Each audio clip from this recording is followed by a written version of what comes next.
Anakapalli railway safety గడర్ ని tipper ఢీకొన్న ఘటన మరొక ముందే మరో ప్రమాదం జరిగింది. అనకాపల్లి మండలం శంకరం గ్రామంలో నేషనల్ హైవే సర్వీస్ రోడ్డులో నిన్న అర్ధరాత్రి బస్ స్టాప్ ను టిప్పర్ ఢీకొంది. ఈ ఘటనలో బస్ స్టాప్ కుప్పకూలింది. అయితే ఇంతవరకు అధికారులు ఎవరూ స్పందించలేదు. రాత్రి సమయం కావడంతో పెను ప్రమాదం తప్పింది అంటున్నారు స్థానికులు. అనకాపల్లి నుంచి విజయనగరం వైపు వెళ్తున్న బస్సులు, స్కూల్, కాలేజ్ బస్సులు అన్ని ఆగి వెళ్తూ ఉంటాయని తెలిపారు. క్వారీ లారీలు ఎక్కడ పడితే అక్కడ టర్నింగ్ కొట్టడంతో గతంలో కూడా ఇదే ప్రాంతంలో 5 విద్యుత్ స్తంభాలు విరిగాయని వెల్లడించారు. ఇంత జరుగుతున్నా అధికారులు, పోలీసులు క్వారీ లారీ యజమానులకు కొమ్ము కాస్తున్నారని ఆరోపిస్తున్నారు.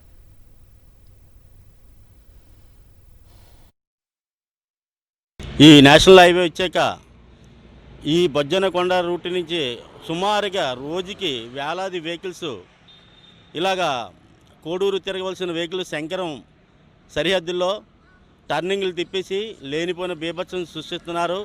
నిన్న రాత్రి మన శంకరం ఆనుకున్న బస్ స్టాప్, విజయనగరం వెళ్ళే బస్ స్టాప్ ఉంది కదా, ఆ బస్ స్టాప్ దగ్గర పెద్ద వాళ్ళు, ముసలి వాళ్ళు, రోడ్డు మీద నుంచి మెంటల్గా అబ్సెంట్ అయిన వాళ్ళు నైట్ టైం ఇక్కడ పడుకుంటారు. అలాగే పిల్లలు కూడా ఇక్కడికి వచ్చి స్కూల్ బస్సులు ఎక్కడం జరుగుతుంది. ఇలాంటి లారీ టర్న్ తిప్పుతూ ఈ బస్ స్టాప్ని కూల్చివేశారు. ఎన్నోసార్లు ప్రభుత్వ అధికారులకి ఇన్ఫామ్ కూడా చేసాం. సరైన స్పందన కనిపించట్లేదు. కాకపోతే ఏంటంటే పెద్ద వెహికల్ రావడం వల్ల చాలా ఇబ్బందికరంగా ఉంది. అదే పాపం రాత్రి చూస్తే ఇక్కడ ఈ పెద్ద వెహికల్ వచ్చి ఇక్కడ టర్నింగ్ కొట్టడం వల్ల ఇక్కడ ఇలా జరిగింది. ఇంకెవరు లేరు, ఇప్పుడు సరిపోయింది.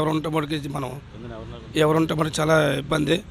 దయచేసి కొద్దిగా ఈ ప్రభుత్వం యాక్షన్ తీసుకోవాలని కోరుతున్నాం.